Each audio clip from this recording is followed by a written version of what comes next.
Hei thing pui kan in zo chia hei an la ina then chu pi te dora chuan hela hi kan office chak khan ya hei kong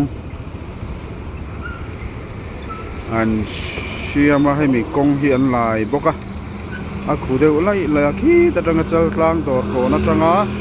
an siam to khani ya chuan gas pipeline an phum meka heng an lại hian tui ti hu hian an nal vak thina cái tru hui là tang lau me me mani hu vak lo sela a khuk chung hi re vak lo a tin tu na an black top deuh a hi an black top deuh hi a puta tru hui là tang lau me me bok ani fin khur takin lung thil te tama lei thil te atama chuan lấy thil lung thil là tâm này khi trang hen hay làm hin dấu to ăn dấu thà to hay mà bạc cái office cột khu ăn tìm cái caro lên hay dấu phân co building well hi apothu ri maya hey apothu mai này chuan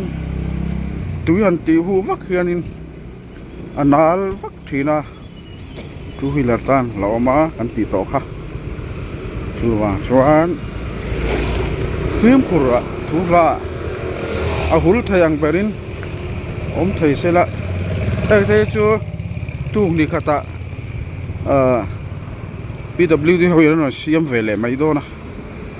a khuk chungi chu rei vak lo fu ti khuan pai pan phum thaze langa fu ta ti khuan an phum thaze langa ang tin nge ni an siam zel don zan lama hen an thok thina ni hei hi lir thei ta na hlawm lo tur te hatiang khanin